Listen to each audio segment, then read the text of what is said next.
Good evening. The meeting of the Committee of Student Achievement and School Innovation of the Board of Directors will please come to order. I hope everyone had a chance. Recording in progress. Hope everyone had a chance to refresh themselves a little bit. Will the secretary please call the roll? Director Carr has asked to be excused. Director Gokul Gandhi. I'm here. Director Leonard. Present. Director O'Halloran. Also still here. And Chair Simpson. That's 4 members present. We have a quorum.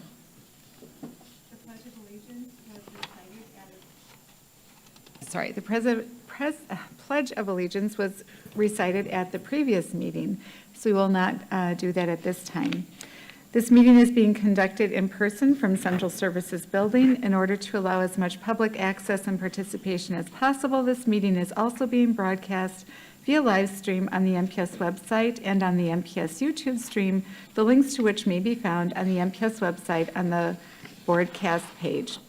Before we begin tonight's meeting, we have a short announcement regarding interpretation services for the Spanish-speaking members of our audience. Buenas tardes y bienvenidos a la Junta Escolar de las Escuelas Públicas de Milwaukee. Si desea escuchar esta reunión en español, por favor llame al 312-626-6799. Nuevamente, 312-626-6799 e introduzca el número de reunión 608-130-5362. Nuevamente, el número de reunión es 608-130-5362. Gracias. Thank you. For each of our items of business, we will hold a discussion and public hearing. If you wish to speak, please fill out a speaker slip and bring it to our secretary, Ms. Koala. Virtual speakers are asked to remain on the platform until you are called upon. After speaking, virtual speakers may follow the rest of the meeting using the broadcast information previously mentioned. When you are called upon to speak, please state your name and spell your last name for the record. For the sake of fairness and to give everyone a chance to speak, the chair reserves the right to limit the length of time allowed to any one speaker. Written testimony will be accepted for transmittal to the board. Send this testimony to the Office of Board Governance, P.O. Box 2181, Milwaukee, Wisconsin 53201, 2181, or fax to 414-475-8071, or email it to governance@milwaukee.k12.wi.us. Just as a reminder, Robert's Rules of Order dictates that all comments be directed to the chair of the committee. Also, any questions or requests, including those from the public, committee members, or administration, are to be directed toward the chair, who will determine the most efficient way to address them. For the safety of all and to ensure the good order of the meeting, harassment or intimidation tactics of any kind will not be tolerated. Anyone who engages in such harassing or intimidating words or actions will immediately be asked to cease. If such behavior continues, a recess will be called and the offending parties will be removed from the meeting. Anyone ejected from the meeting may continue to listen to the meeting or access the agenda items online. However, the individual will not be allowed to rejoin the meeting. Also, no one other than members of the board, designated staff, and those who have been invited to present or participate in items of business will be allowed on stage before, during, or after meetings of the board and its committees. Finally, for our listening audience, if you wish to access this evening's agenda items and attachments online, you may do so by visiting the meeting's agendas and minutes page of the MPS website. Now, Madam Secretary, I'm asking that we move item number 5, the report with possible action on the regional showcase featuring the Northwest region, to item number 1, as we have some very special guests presenting for us this evening. Item 5 is a report with possible action on the regional showcase, Northwest Region. This is an informational item, and although it has been noticed for possible action, no action is required. Would administration please present this item? Madam Chair and members of the committee, Keith Posley, Superintendent of Schools. It is with great pleasure this evening to introduce our regional showcase featuring the Northwest region for this month. I have with me Dr. Tony Dinkins, Regional Superintendent for the Northwest Region, and Principal Frank Lamers from Milwaukee German Immersion to present this item, along with two amazing students that you will hear from tonight as well. We look forward to your feedback after we have completed this presentation. With no further delay, I'd like to turn it over to Dr. Dinkins to walk us through the presentation, and after which we'd be more than happy to entertain any questions that you may have. Dr. Dinkins. Good evening, Chair Simpson and members of the committee. Again, I am Tony Dinkins, Regional Superintendent for the Northwest Region, and I am excited to bring you the regional showcase here tonight. During our showcase, we will highlight the student population and makeup of the Northwest Region. We'll point out some of our diverse programs offered within our region and share some data points that indicate that we are moving in the right direction. As Dr. Posley indicated, our spotlight school tonight is Milwaukee German Immersion, and later on tonight, Principal Lammers is going to share some of the great things that are happening at his school. In the awesome Northwest Region, our work is grounded and aligned to each of the district's 5 priorities to success. It is always our goal to ensure that each priority is used to inform the direction of our work. Through this model, we believe that our schools are environments where students engage, learn, and thrive. The Northwest Region is comprised of 27 dynamic schools. Our amazing staff members serve approximately 10,189 students. We are a diverse region with some K-5 schools, some K-8 schools, and some specialty schools. Our specialty schools range from language immersion, which you'll hear tonight, to community schools, to IB schools, to Montessori schools, and yes, we have an agricultural-focused school in our region. We are truly a region full of a multitude of programs for our families. We have reason to celebrate in the Northwest Region. Our historical attendance data indicates that we are moving in the right direction and have seen an increase in our attendance over the last 3 years. 22 of our 27 schools have increased their attendance rate when compared to their attendance rate last year. We can attribute this increase to several strategies, including, but not limited to, attendance data chats, attendance messaging to our parents, classroom attendance challenges, and identifying students who have missed consecutive days of school. We have also worked to utilize alternatives to suspensions, and we have seen a huge decrease in suspensions over the last few years.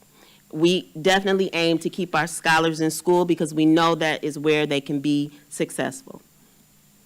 In the Northwest Region, our school leaders and their staff have worked over the last few years to ensure growth in their academic programs and in the area of student achievement.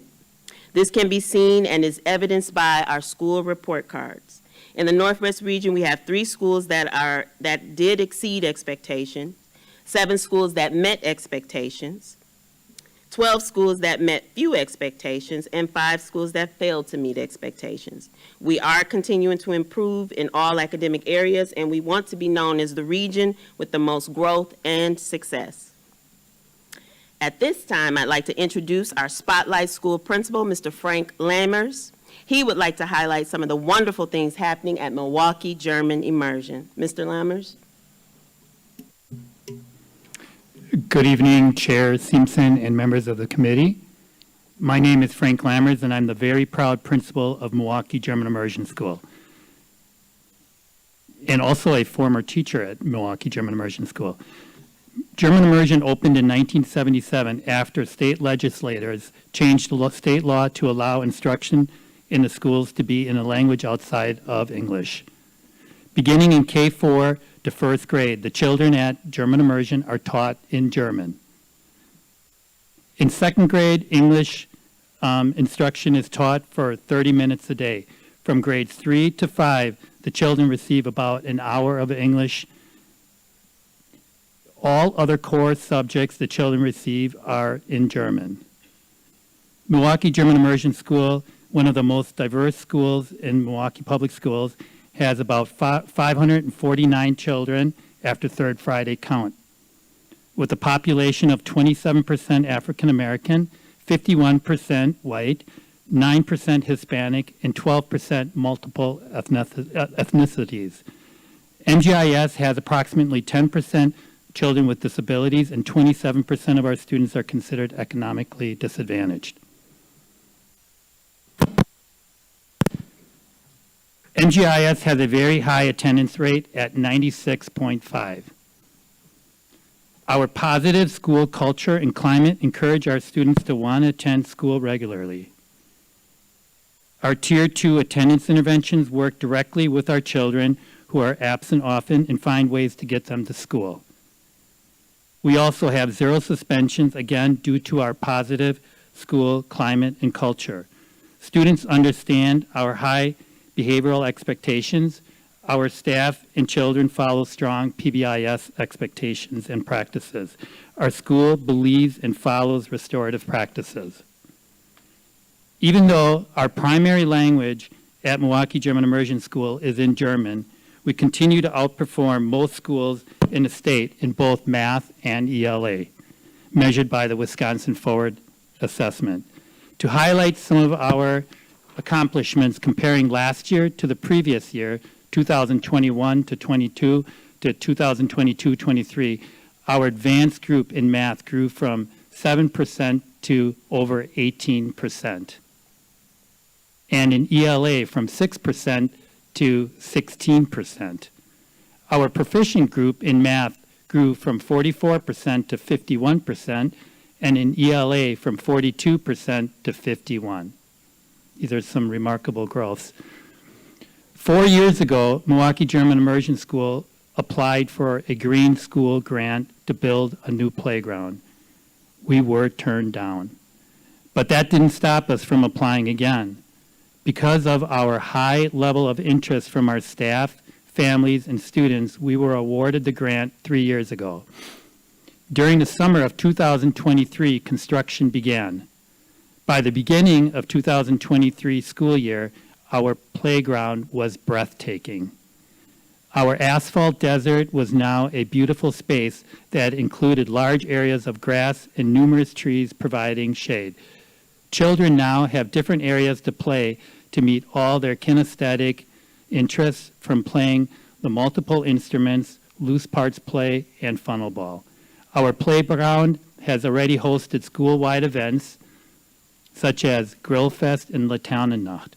In addition, our playground has become a daily community gathering in the morning as parents drop their children off for school. Milwaukee German Immersion School offers our children many opportunities outside the classroom. We have the largest K-5 through 5th grade chess team in the state of Wisconsin.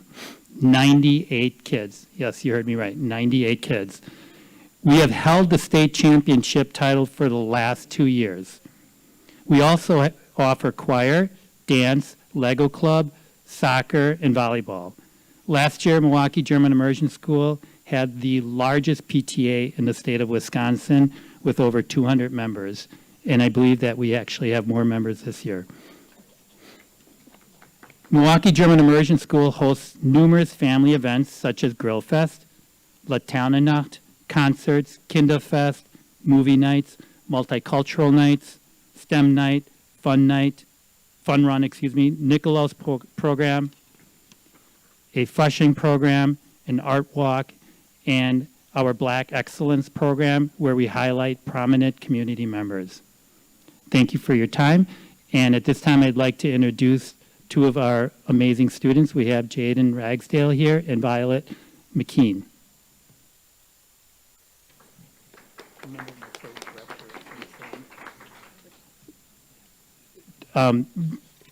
Chair Simpson and members of the committee. Hallo, mein Name ist Jaden Ragsdale und ich bin in der 5. Klasse bei MGIS. I am a proud student of Milwaukee German Immersion. I'm in 5th grade, and I love Milwaukee German Immersion because of 3 reasons. I love the teachers and the opportunity to learn a new language, and I've met many great friends at Milwaukee German Immersion. And I also have a friend, Violet, here with me today. Hallo, mein Name ist Violette. Und why I want to be in this school because of the teachers are nice and we can learn another language. And I'm in 2nd grade, and my teacher's very nice like the other teachers.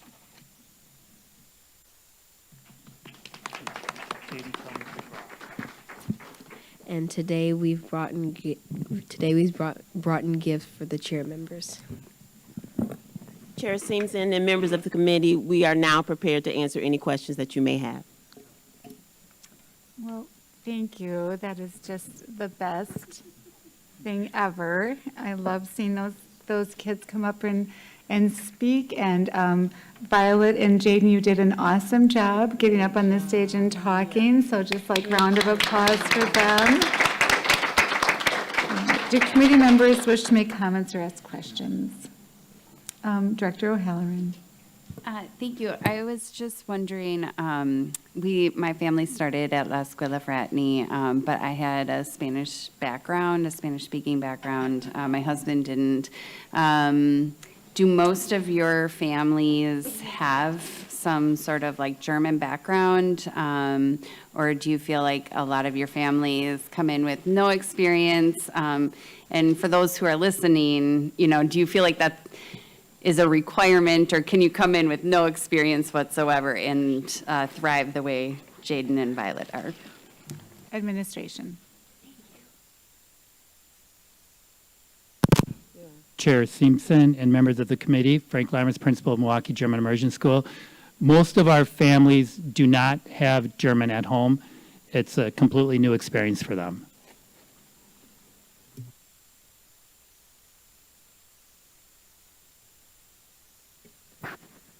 Just keep up the great work. You definitely make us MPS proud. Violet, I've known her since she was very, very young at the MTA meetings. It's sort of funny to see her looking at her right now and thinking, oh my gosh, she kept us all very busy, if I remember correctly. Thank you. And I would just like to ask or compliment you. I'm not sure who does your school Facebook postings, but they are, I could talk a lot about German immersion and what a wonderful place it is, and the environment when you walk in, and the staff is so friendly, and the volunteers that you have, and it's a wonderful, warm, welcoming place to be from the minute you enter the doors and get greeted at the door, and the office staff and everybody. So I could talk lots about all of that, but I wanted to focus on the Facebook page that the school operates, because it is such a great tool for communication with parents, and it's updated so frequently with meaningful information that's helpful to families. It helps them keep current with events that are coming, what's happening in the school. It highlights the work of the students, and it showcases like who's winning awards for different things. And one thing that I just really remember was during COVID when we were going back and the dismissal, and you had the cutest video of like the staff like walking a parent through what that dismissal was going to look like, so that there wasn't this fear of going back to school. It was like, oh, this is they knew exactly what to expect. So whoever is doing that and the work that's going into it is, I just find it really informational and helpful. And if I were a parent there, it would be like, that's the place I'm going to go to get information if I can't, contact the school or whatever. So just wanted to really give you a big shout out for that, in addition to everything else. Thank you. Members of the committee. All right. Well, thank you very much for the presentation. Thank you again, Violet and Jaden, for coming. I hope they can get home and get snuggled into bed as soon as possible. Madam Secretary, next item, please. Madam Chair, that'll take us back to item 1, which is action on a request to approve the MPS 2024 Summer Academy Plan. The recommendation is that the board approve the 2024 MPS Summer Academy Plan as presented in the attachment to this item. Would administration please present this item? Madam Chair and members of the committee, This evening, we're asking for your approval of the 2023 Summer Academy Plan before you. I have with me Natalie Anderson, the Manager of Extended Learning, to share this plan. Following, we will be more than happy to entertain any questions that you may have in regards to this plan. Natalie?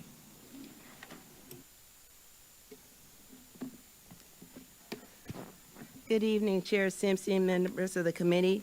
I'm Natalie Anderson, Manager of Extended Learning Opportunities, and I'm going to share with you the proposal for the 2024 Summer Academy Plan. Milwaukee Public Schools recognizes that students' academic success and engagement is a high priority and critical to our students' future success. Extended learning opportunities such as Summer Academy are critical strategies to leverage student success and are in alignment with Priority 1, increase academic achievement and accountability. The presentation tonight will provide the proposed plan detailing the 2024 summer. You have two documents in front of you I will reference throughout the presentation: the MPS Summer School Presentation and a more detailed document labeled Summer Academy Proposal. Summer Academy is designed to inspire curiosity, build knowledge, and help students become confident learners prepared for the challenges ahead of them, which is aligned with student achievement and post-secondary readiness in our strategic plan. We provide acceleration curriculum to prepare students for the rigor they will face in the next grade level and mitigate learning deficits. With this in mind, we continue to develop programs to inspire, and we will highlight these programs in tonight's presentation. Throughout the development of summer programming, we are sure to keep in mind the express needs of our students and families, special populations such as students with disabilities and English language learners in both program design and structure. We also bear in mind building users as facilities are being upgraded this summer with ESSER projects. I'll begin by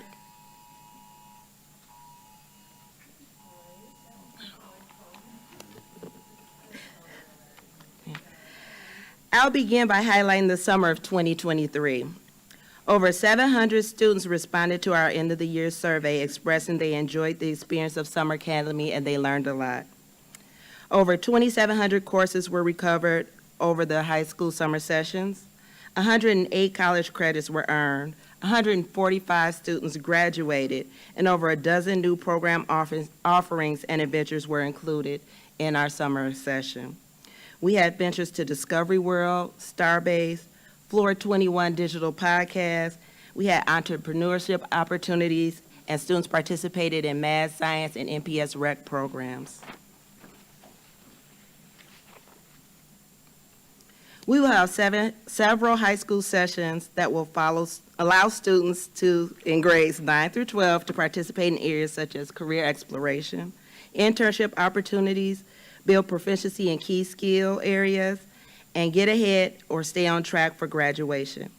We will host 2 high school sessions this summer, one held at one central location, which will be 3 weeks, from June 13th through July 2nd, while a second session will be held in 3 locations for 5 weeks, June 24th through July 25th. The 5-week session will allow students to take an additional course in addition to the 2 they normally take during the summer session. During these sessions, students will take credit acceleration and recovery. They will participate in extended school year service for our special education students. Students will have the opportunity to take college courses, and we will service our special populations such as English language learners and special education students in our traditional programs. New this year, we will host a specialty session July 8th through July 25th, where courses during this session will focus on exposing students to new opportunities. Coursework will be held in areas such as forensic science, nursing, cake baking, band, and more.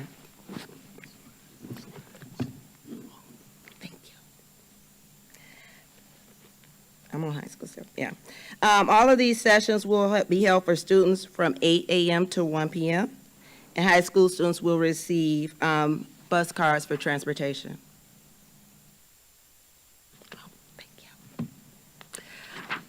Thank you. So again, we'll have the 4 high school sessions, One session will be 3 weeks for our high school students, the first session. The other sessions will be June 24th through July 28th, a 5-week session where students will have the opportunity to take 3 classes. We'll also offer a specialty session and then an AP session for students. We continue to provide a variety of interactive activities for our middle school program. We ensure these programs are academically engaging experiences based off students' interests. Through the Science of Design curriculum, students will explore entrepreneurship while engaging in core content by designing tiny homes, participate in real estate investment activities, and engineering. Students develop business plans and present them to display their learning. Students will also have the opportunity to participate in credit acceleration at our high school sites, as well as 8th grade promotion. This calendar will also run 5 weeks, June 24th through July 26th, with students with the student day being 8 to 12.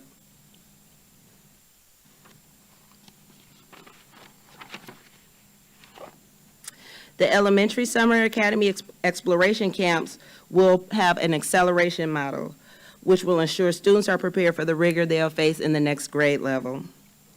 We will continue to offer 5-week camps to accommodate more content.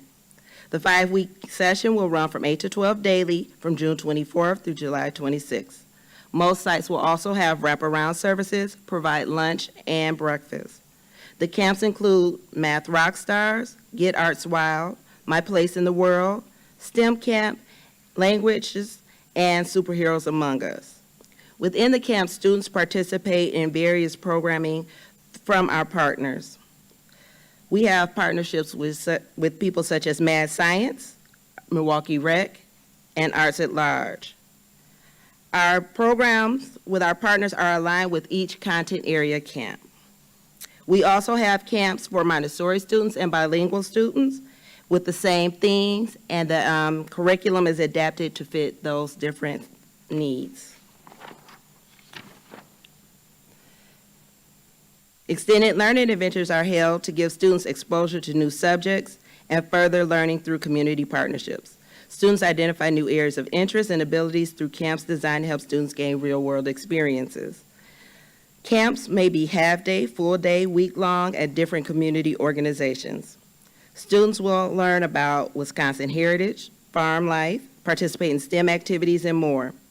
ELO works with community partners to provide these experiential opportunities during the summer as well as non-school days, winter, and spring breaks. ELO is constantly looking for feedback from our families, so we survey families to understand what opportunities they're interested in. To ensure fiscal responsibility, we continue to review data to increase efficiency and provide best supports to students and families. With that, when determining our locations for the summer, we consider prior enrollment, school availability, locations of sites across the city, air conditioning, and accessibility. This year, we also paid very close attention to all the ESSER projects happening at our different sites. We have several meetings with facility maintenance to make sure those sites are still available, and we'll continue to have those meetings. We will host a total of 3 high school sites, 11 elementary sites, and a Montessori site. Most camps, again, will have wraparound services. Students will have lunch and breakfast provided. And we will also continue to work with the Recreation Department to make sure those camps are available. Registration will continue to be online this year. Families will be able to register at home or receive assistance at their school sites and here at central office. We continue to utilize our counselors' expertise as we work with our high school students in registration. Our goal is to begin marketing in February with registration opening up in March. We hope to utilize our parent-teacher conference in March to really get the word out about opportunities for the summer. The deadline for applications will be May 15th for session 1 and May 31st for session 2. We will also have our Bridge program again this summer. Our Bridge is designed to help students transition to middle and high school. The goals of Bridge is to build community and understand the rigor of the next grade levels, the expectations of the next grade level. Freshman year plays a significant role in determining high school success. With that, we make sure that bridge is aligned so students know those expectations. It provides ninth graders an opportunity to meet their teachers early, connect with classmates, and also just find their way around the building, which is often a big scare for our freshmen. Students engage in community building, participate in service learning, and the overarching goal is to enhance students' confidence and sense of belonging as they transition to high school and middle school. With that, I'm prepared to answer any questions you may have. Thank you so much for that presentation. Do members of the committee wish to make comments and ask questions? Director O'Halloran. Thank you, and I'm sorry because I know it's so late, but I did think it is worthwhile to just discuss. You mentioned the sites that are air conditioned, particularly for families who might have like kids with asthma or other issues. You know, can you help them select the right site for their student? It's not necessarily noted on the slide. Administration. Director Simpson, Director O'Halloran, Natalie Anderson, Manager of Extended Learning Opportunities. Families will have the ability to see sites that are air conditioned versus not air conditioned. We will continue to work with that through our registration process. Also, we put an FAQ up on the website once we have the summer application prepared, where families can get a lot more information about what sites and the availabilities at those sites. Follow-up. It's not a follow-up necessarily for that. Thank you in helping me identify which ones are partially or fully air-conditioned.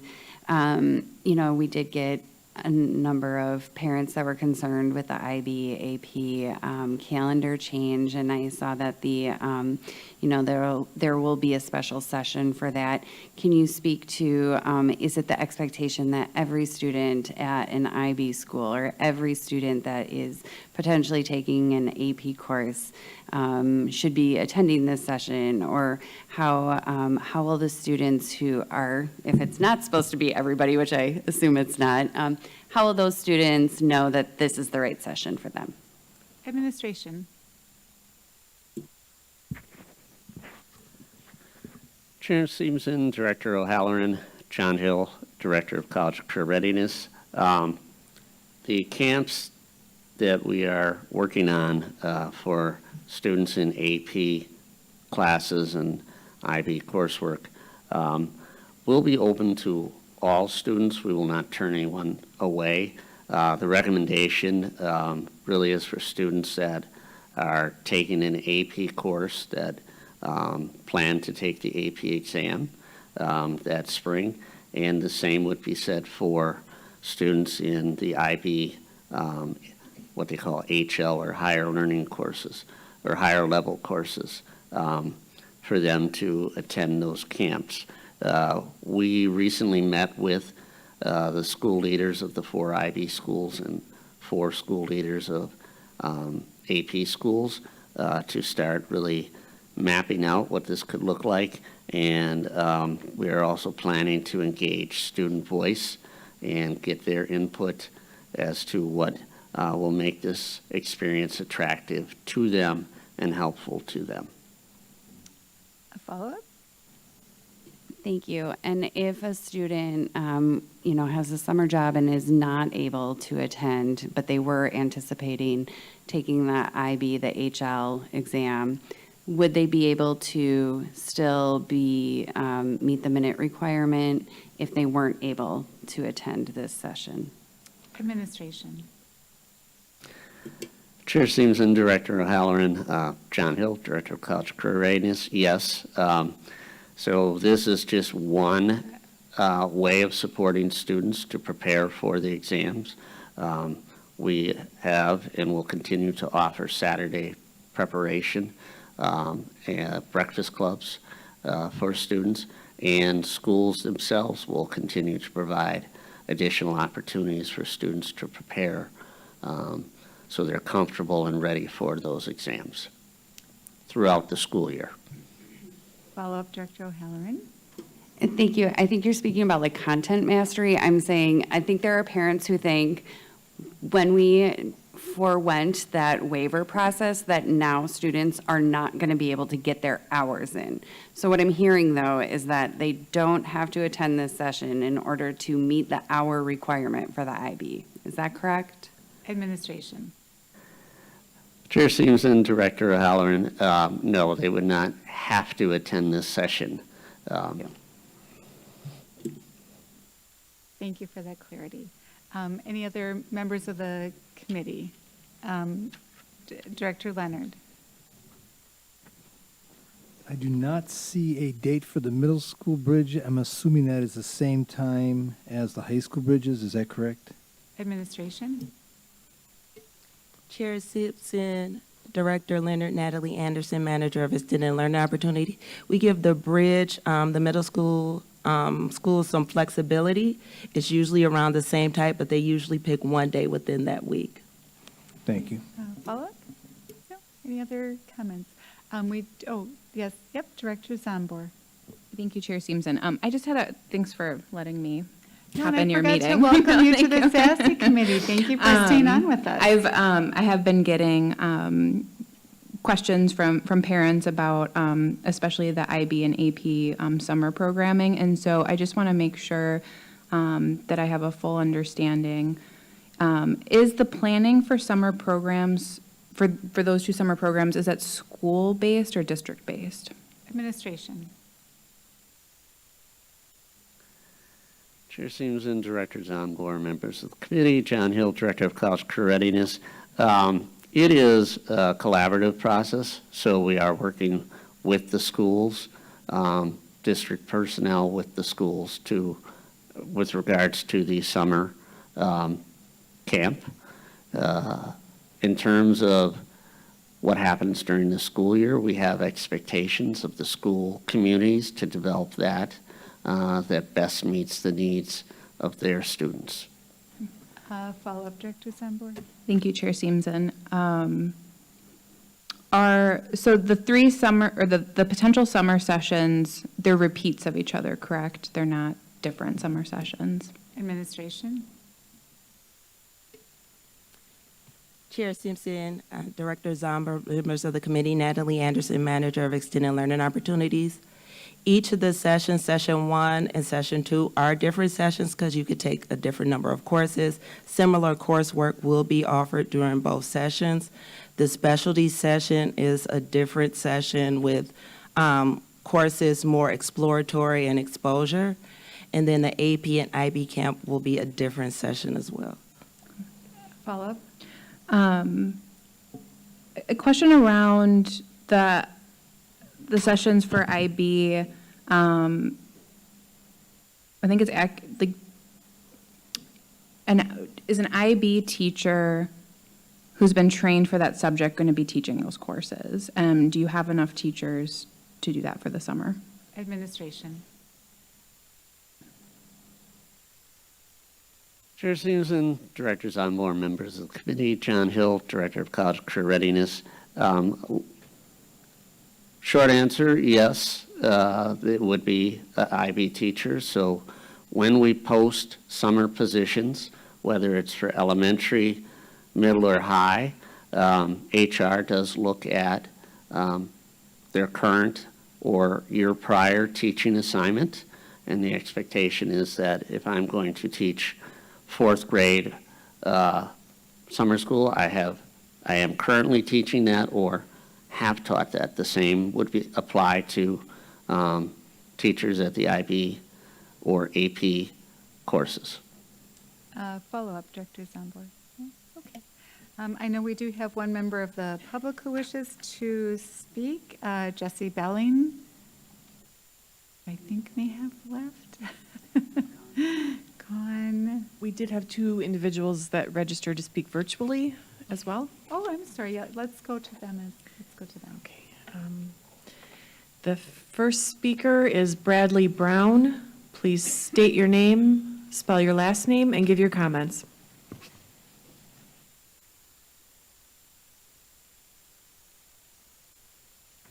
Bradley Brown.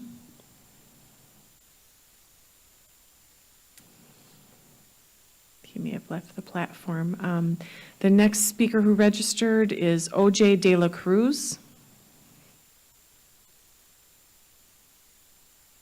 OJ. Hello, can you hear me? Yes. Please state your name, spell your last name, and then give your comments. Yeah, my name is OJ De La Cruz. My last name is DE space LA space CRUZ. And I'm directing the board and the chairperson.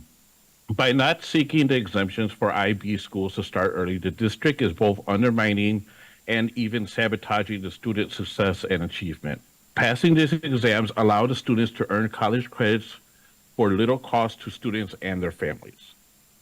What I'm hearing for the, well, look at the results for the calendar. Only 41% of the people surveyed wanted to start after Labor Day, with 59% being the majority wanting it before September 1st.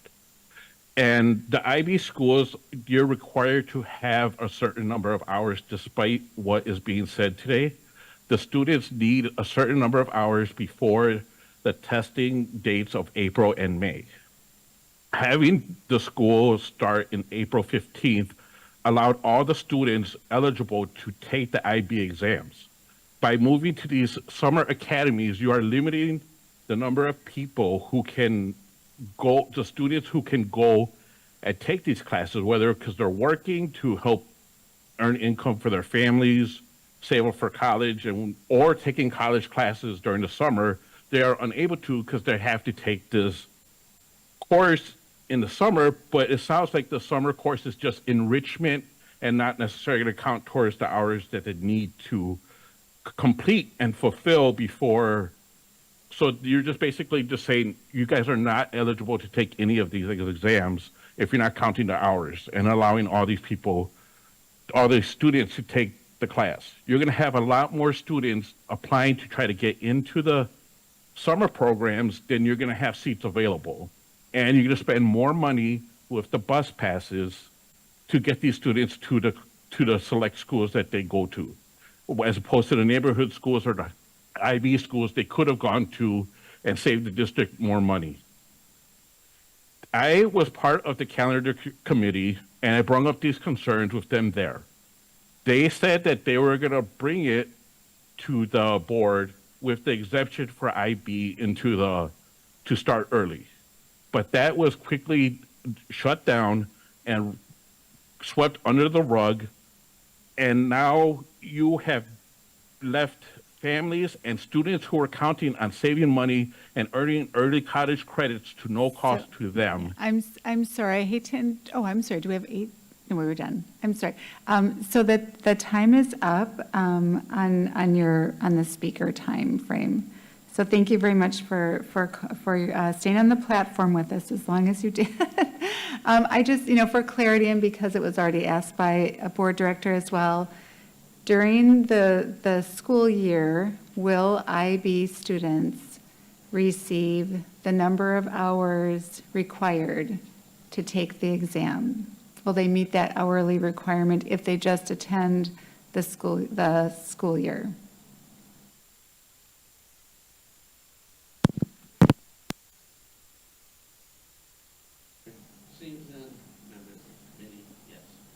Okay, thank you.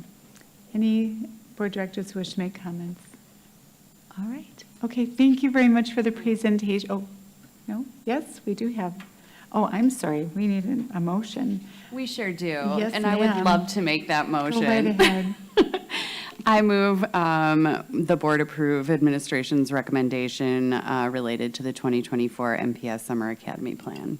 Thank you very much. I don't think we need a second at this time, correct? Not at committee, no. Yes, but I also did want to just say what a wonderful range of experiences and opportunities that we're providing our students this summer. So that's really nice to see. And with that, Madam Secretary, will you please call the roll?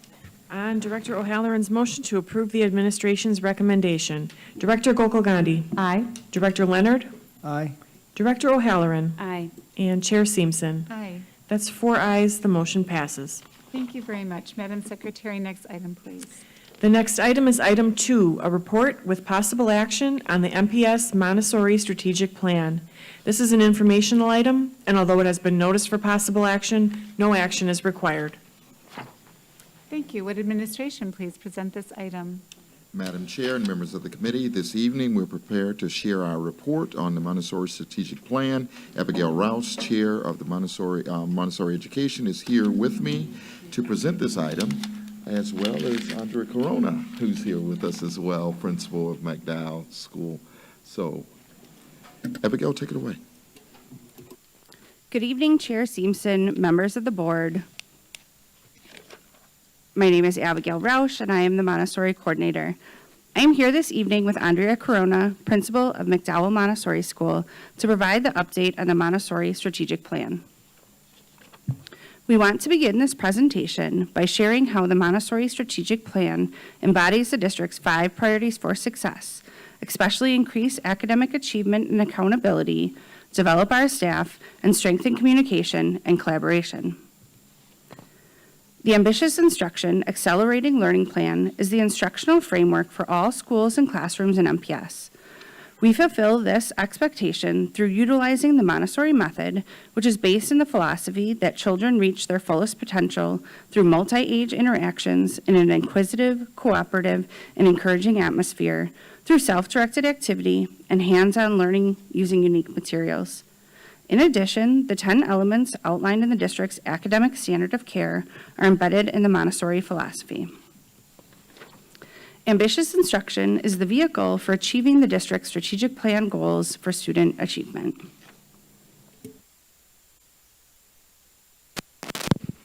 Andrea Corona, Principal of McDowell Montessori School. Tonight we wanted to update the board on the progress of the Montessori Strategic Plan. Work that we've completed since our last update includes, on November 2nd, we held a ribbon cutting for our new Montessori model classrooms at Grant Gordon. We also held an open house to showcase the space and to continue to provide information about the Montessori sponsorships and credentialing opportunities. On November 11th, Fernwood Montessori hosted the Wisconsin Montessori Association Conference. There were several presenters from our MPS family at the conference. Abigail Rausch and myself presented on the 50th anniversary of Montessori in MPS. Attending and presenting at the conference fulfills the Montessori Strategic Plan in that we are continuing to bring awareness of MPS Montessori to the greater public. We also held a staff recruitment booth. Working with the Department of Research, Assessment, and Data, we have updated the Infinite Campus scoring calculations for the Montessori scoring rubrics to allow for better alignment of Montessori grading. We facilitated the Montessori Advisory Committee meeting on January 8th, 2024. Our next meeting will be March 11th, 5:30 to 6:30 p.m. at the Montessori Model Classrooms at Grant Gordon. All are welcome to attend. For work that is currently happening during the month of January, we have been able to hold our monthly Montessori principal meetings, which allows us to continue collaboration across the district. We are continuing to collaborate with the Department of Communications and School Performance for the planning of the 50 Years of Montessori in MPS event. We are currently conducting our annual Montessori Teacher Retention Survey. We use this data to anticipate any openings that may occur for next year. As Montessori teacher hiring timelines are around the world are much earlier than that of MPS, it is important to have advanced notice of any openings we may anticipate. This survey also helps inform the district of teacher sponsorship needs. And we are hosting teacher work sessions throughout the year for consistency in grading and the secondary Phase 3 curriculum development. With the revision of the Montessori Strategic Plan last May, we have shifted from a scholarship model to a sponsorship model to help cover the cost of teacher credentialing courses. Montessori Training Center of Northeast will be providing elementary teacher credentialing here at MPS for up to 20 adult learners. This is for teachers of grades 1 through 6. The MTCNE course is a blended format of online and in-person classes. This 18-month program began January 10th, 2024, and will complete in May of 2025. During the sponsorship process, we engaged with 183 potential candidates for the elementary and secondary courses. We hosted 5 information sessions for MPS employees or those interested in becoming MPS employees who currently hold a bachelor's degree and are interested in becoming Montessori elementary or secondary teachers. In early December, the Montessori Principal Group conducted 27 interviews for elementary teacher credentialing. Through this process, we identified 20 adult learners.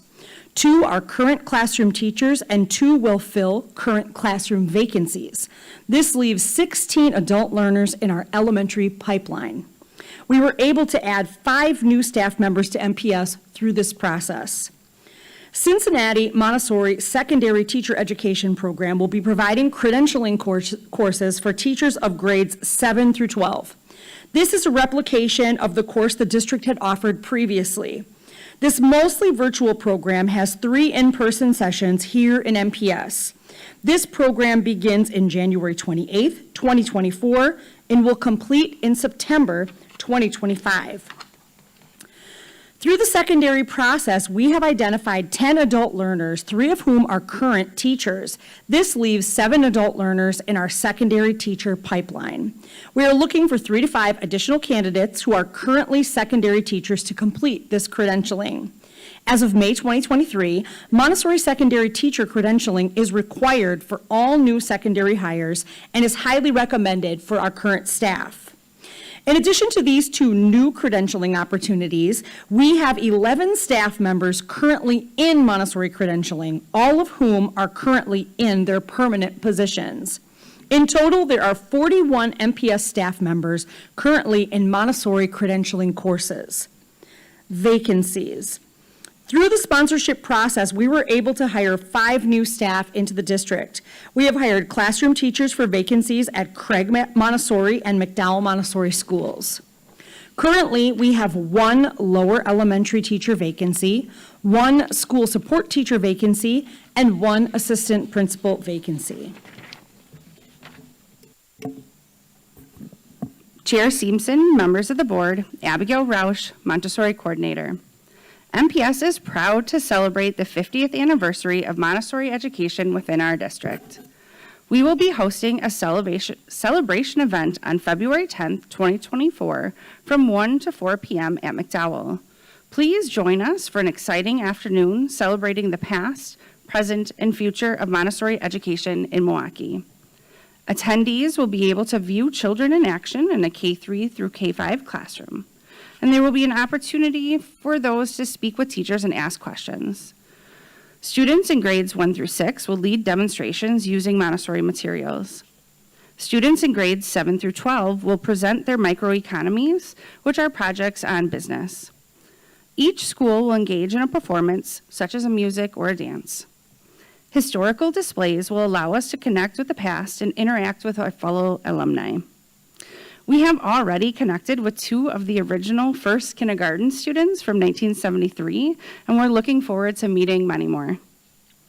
One way that the community can engage now is through a project that we are calling My Montessori Story.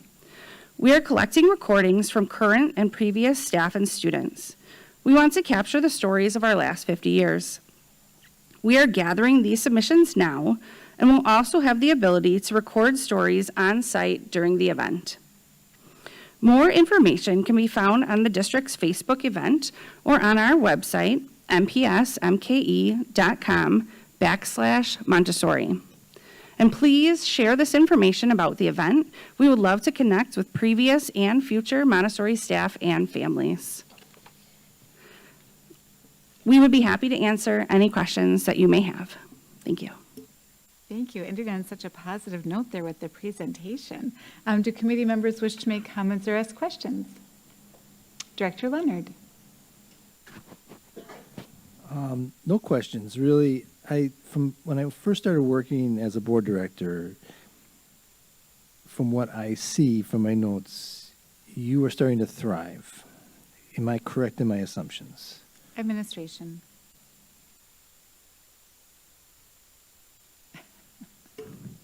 Chair Simpson and members of the committee, Director Leonard, The Montessori program continues to thrive. We've been here for 50 years, and we are anticipating 50 additional more. I got that part, but it's way better. It really is. Before we had I remember the challenges with getting the program started and the training and everything else. So I just for the public record, it is one of our programs that is just really taking off. And you're always going to get my support, because when you see something growing and working the right way, you definitely want that to continue. So keep up the great work, and thank you. Oh, and I'll be there. Okay, thank you. Thank you. Director Gokul-Gandhi. I also just want to remind whoever's listening and left that it is so rare and unique for us to have a public Montessori program. I know I say that every time, but really my brother went to Montessori and it was not a public Montessori program. And it's interesting how different children, even in the same household, thrive in different school settings. I went to a traditional public school. He went to a Montessori school. Both of those education models worked for each of us, right? But he wouldn't have been able to do the same sort of success. And so it is so amazing and unique and lovely that we have this public option. Madison doesn't even have this public option. And we're like the only public school system, right, in the country that offers a public model, or one of few. Dr. Poles, you can correct me if I'm wrong, but just to remind you that this is why we're going to put a referendum on the ballot to keep this alive and well and thriving. Yes, administration. Chair Stevenson, Director Gokul-Gandhi, Abigail Rausch, Montessori Coordinator. We're not the only, but we are one of the most well-known. We are the second oldest public Montessori system in the country. We are celebrating our 50th anniversary, but we are internationally known for the quality of implementation that we provide here within the public school system. I was, sharing with my leadership team today, one of the governing bodies of Montessori had reached out so that we could be able to share what we do for our record keeping and for our Montessori specific report cards. So this week I was able to meet with very important international people to talk about the things that we do here successfully. So. Yeah, no, it is something to give a shout out for, absolutely. And I think that many people are surprised that it's a public school. I had that conversation with people as well, thinking it's a private entity in Milwaukee. Nope, it is not. Anyways, thank you very much for that report. Do we have any members of the public who wish to make comment on this item? We had no speaker registrations for this item, Madam Chair. Thank you very much. Thank you for the report and the updates. And yeah, we look forward to the celebration coming. Madam Secretary, next item, please. The next item is item 3, a report with possible action regarding the implementation of the personal finance course. This is an informational item, and although it has been noticed for possible action, no action is required. Would administration please present the item? Madam Chair and members of the committee, the financial literacy team is here with me to update us on the progress of the financial literacy course. I have Marty Diaz, teacher, district teacher mentor, joined by Dr. Rashonda Stevens, financial literacy teacher from Milwaukee Vincent High School, that will present the item, and after which we'll be more than happy to entertain any questions that you may have. Marty.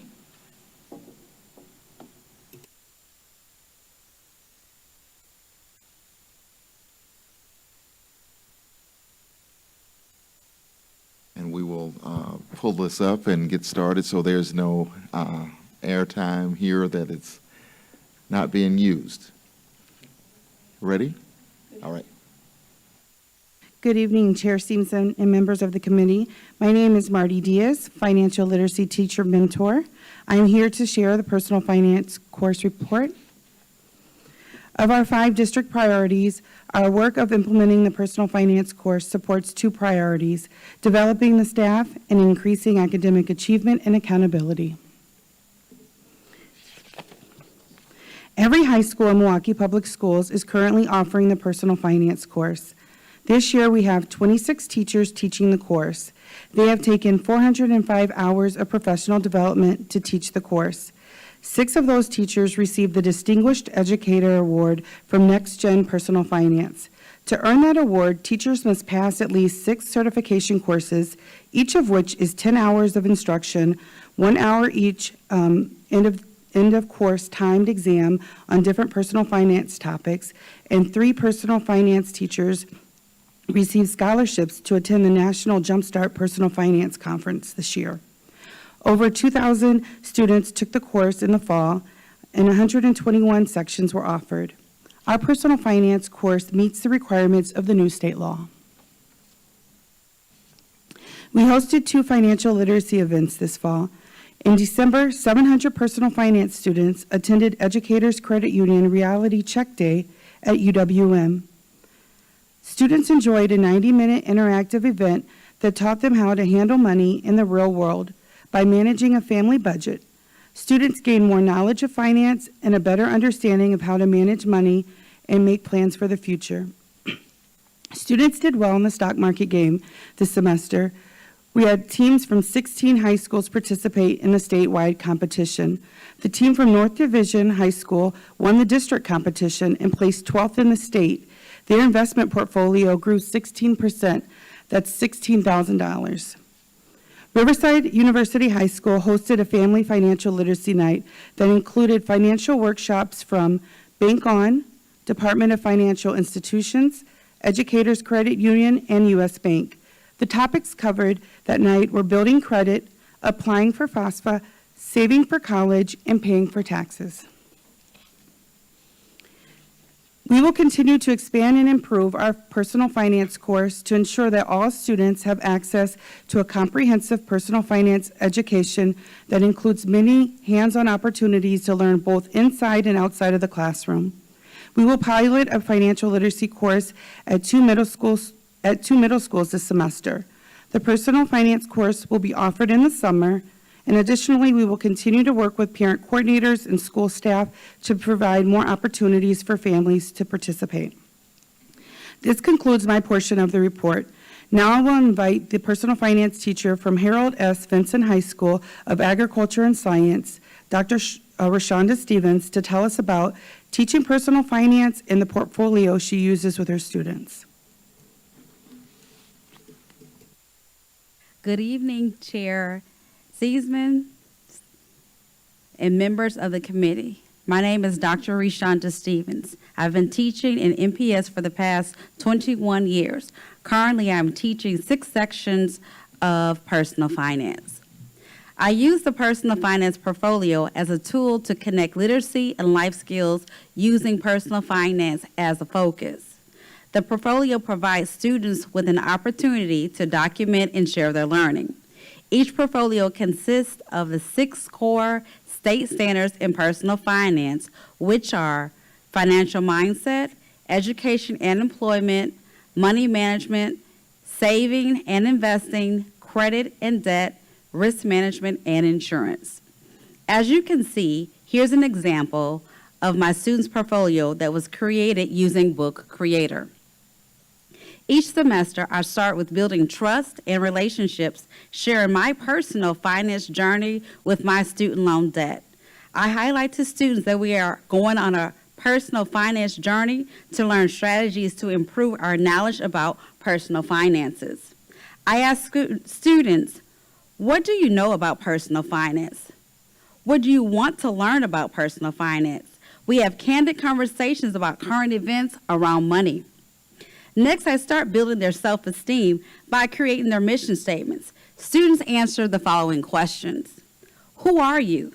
What do you want? How are you going to get there? What are the barriers that you have to overcome? What is your career path for your future? Are you interested in a 4-year degree, technical degree, apprenticeship, or internship?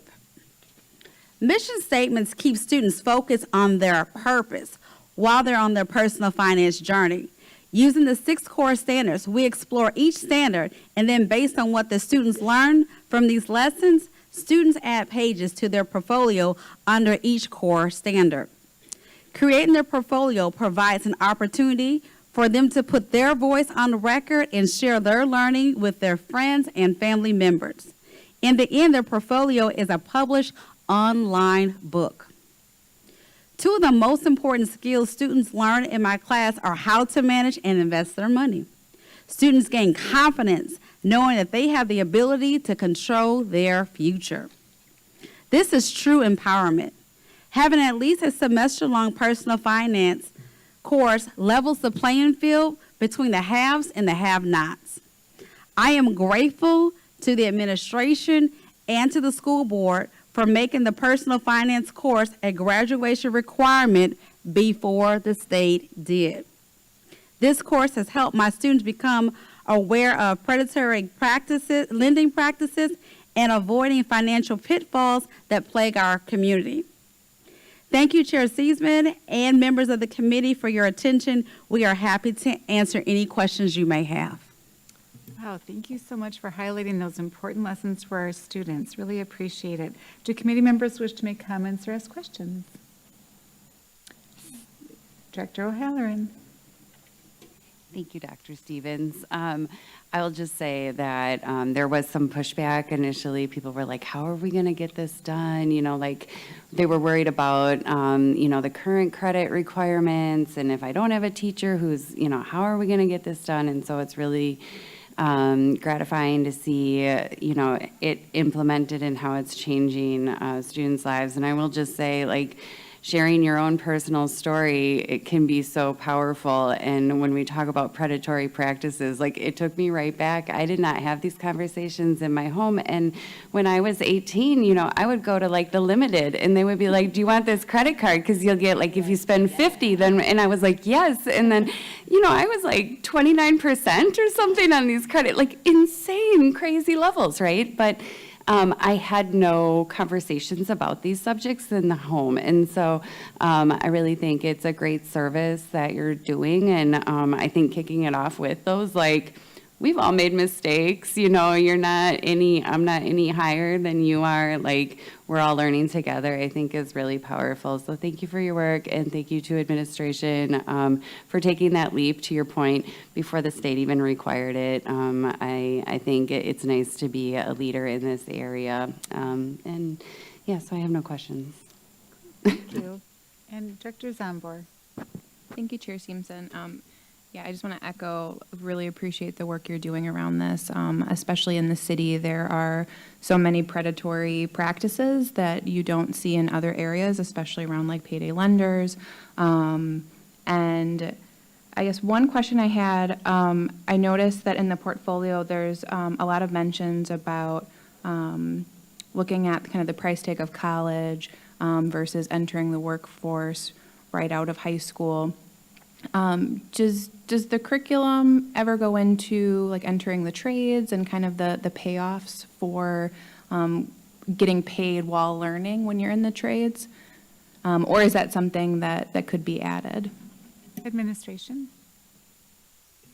Director Simpson, members of the committee, and Director Zambaro, Marty Diaz, financial literacy teacher leader.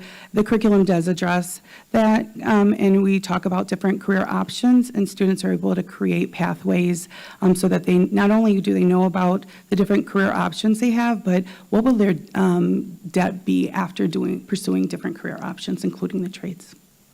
Any follow-up? No, that's wonderful. Thank you. All right. Are there any members of the public who wish to make comments? We had no speaker requests for this item, Madam Chair. Thank you. Thanks again for that report, and hope you all have a good night. And Madam Secretary, next item, please. The next item is item 4, a report with possible action regarding the MPS MKE Early Childhood 1825 initiative. This is an informational item, and although it has been noticed for possible action, no action is required. Would administration please present this item? Madam Chair and members of the committee, our MPS MKE Early Childhood Initiative presentation this evening will include the Early Childhood 1825 initiative, focusing and focusing on our goals and things that we have completed, current and future work, as well as next steps. This evening, I have with me Chrissy Washington, Manager of Early Childhood Learning, is here to present this item, and after which we'll be more than happy to entertain any questions that you may have in regards to this item. Chrissy.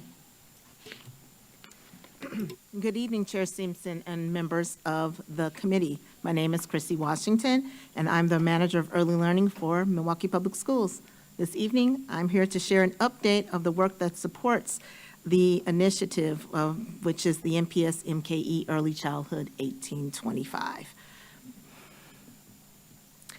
The work of this initiative supports the district priorities by providing opportunities that increase academic achievement, improves culture, develops staff, and strengthens the network for collaborating with the community.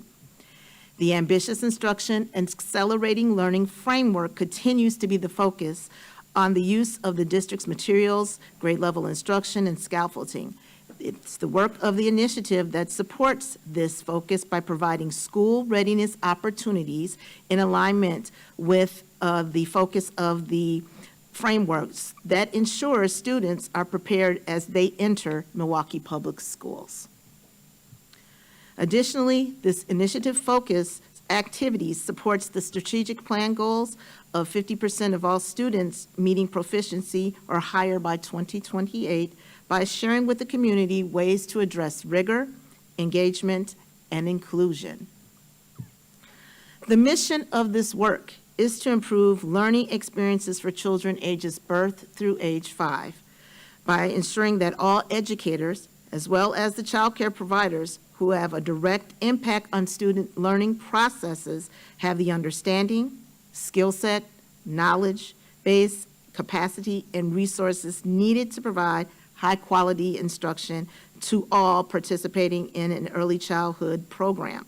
Thus, the 5 priorities that are listed that are reflective of the elements for high-quality learning, education, and programming serve as the focus for this initiative. Our partners work collaboratively to support the community by providing early childhood staff development, information on family and school transition, ways to support high-quality, impactful instruction, opportunities that address social and emotional learning, as well as information to ensure that equitable resources are provided within early learning settings. During the months of October to December of 2023, this initiative maintained a focus on equitable, meaningful engagement and learning opportunities to support the early learning community in the following ways. In the area of staff development, the Pathways to Quality Conference provides an opportunity to share information about current topics in early learning with child care providers and educators living and working within the greater Milwaukee community. The conference targets programs supporting Young Star, which is Wisconsin's quality rating and improvement system. It provides information and resources to participants that work with children birth through age 12.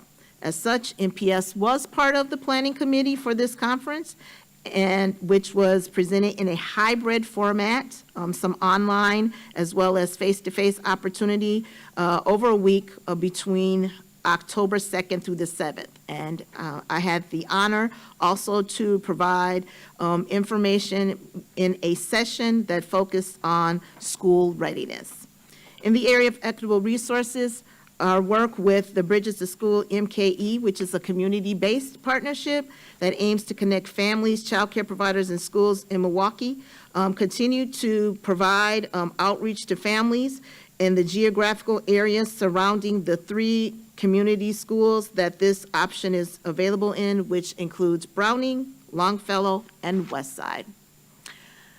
The area of family support and transition allowed for this initiative to continue to provide families with resource and support via the MPS MKE initiative webpage.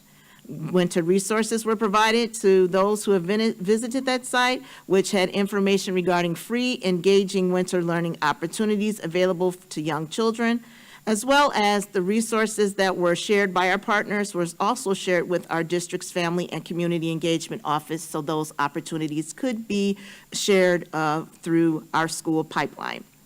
In the area of instruction, conscious discipline continued to be a focus. In a collaborative effort with the EC program support teachers for specialized services, the early childhood curriculum specialists, and the coaches developed a training series on conscious discipline, which is a program component within our board-adopted curriculum, Frog Street. An overview session was provided both in the summer and fall with 120 teachers attending over the summer, as well as 150 teachers taking advantage of this opportunity in the fall. This work supports safe and inclusive classrooms, emotional intelligence, and self-regulation for our youngest learners, K3 through K5. This work is in the beginning phase of sharing information within our internal community, but with the intent to share it with our external community in the future. Regarding social and emotional learning, additional training was provided, once again, a collaborative effort of our Early Childhood Office and English as a Second Language by providing a session at our December Teacher Institute on teaching multilingual learners in K-3 through grade 2 that focus on an asset-based approach to language and providing district resources for connecting with families. As has been mentioned on the prior experience, this work is at the beginning stage with the intention of being able to broaden to service our external community in the future. Currently, our work is a continuation of the extension of the things that have been done as completed work, with the intent to offer consistency in information and training. So in the area of staff development, the Early Childhood Office is once again on the request of this time the Wisconsin Department of Public Instruction to serve on a planning committee for the upcoming Promoting Early Childhood PEC conference. The focus of this particular conference is on play and it being the key to lifelong learning. As such, the participants who attend this conference will discover more about the power of play-based learning and their role in enhancing and embedding play within their learning environment to meet the needs of all children. Regarding equitable resources, we'll continue to update the website so that our internal and external community will be provided with resources and information that supports early childhood development. In the area of family support and transition, the Early Childhood Office will represent and share resources with families who attend the Celebrating Abilities Special Education Family Forum. And there's also planning underway to offer a wellness and resource opportunity for the community.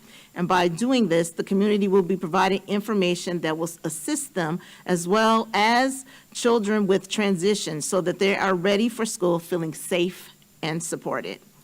In the area of instruction, we'll continue to have our early childhood staff participating in ongoing conscious discipline training. In this case, they are working on a 10-part series that focuses on building resilient schools and homes, and this will equip them to be able to further support educators and families alike with the foundational understanding of the conscious discipline brain state model, which really is working to create safe, connected, and problem-solving environments that allows adults and students to function in their optimal brain state.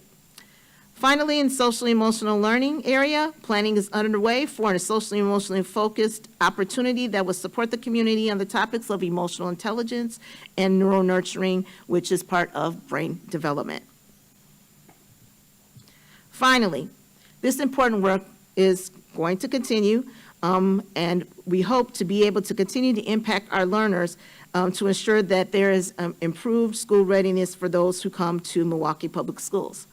So the work that will be a continued focus will be to continue to provide and plan for professional development opportunities that support the initiative goals in language development, health, and emotional well-being. Having our partners and being inclusive of this opportunity for them to participate in the upcoming kindergarten enrollment fair, which is Saturday, February 3rd. Connect our district with other outreach efforts that are provided by the information that our partner shares. And we'll just continue to build our brains and attend learning opportunities to further expand our background on early childhood information. So this concludes the update at this time, and I look forward to providing any response to questions that you may have of me. Thank you. Thank you. Do committee members wish to make comments or ask questions? I see. Director Leonard. How are we doing on staffing levels for early childhood? Administration.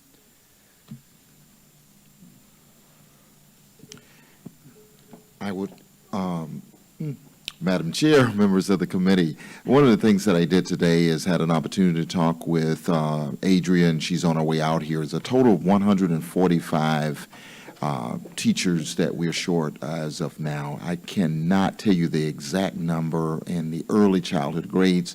So I'm going to yield to Adria to see that she have those numbers ready available. But if not, we will make sure that we can get those numbers to you prior to the full board meeting. Chair Simpson, Director Leonard, members of the committee, Adrian Madeline, Chief Human Resources Officer. Offhand, I do not have the breakdown by early childhood positions, but I'm happy to get that information for you before the full board. Director Leonard? That'll be good. All right, thank you. We'll look forward to getting that information. And I just want to, before we end this item, I just want to repeat again, we've got our kindergarten enrollment fair Saturday, February 3rd, 9 to noon at South Division High School, correct? Yes, hope to see lots of people there. Thank you very much for that update. Madam Secretary, are there any members of the public who wish to make comments on this item? We have no speaker requests for this item, Madam Chair. Madam Secretary, next item, please. That was the last item on tonight's agenda. There being no further business before the committee, this meeting is adjourned. Thank you, everybody, and have a great night.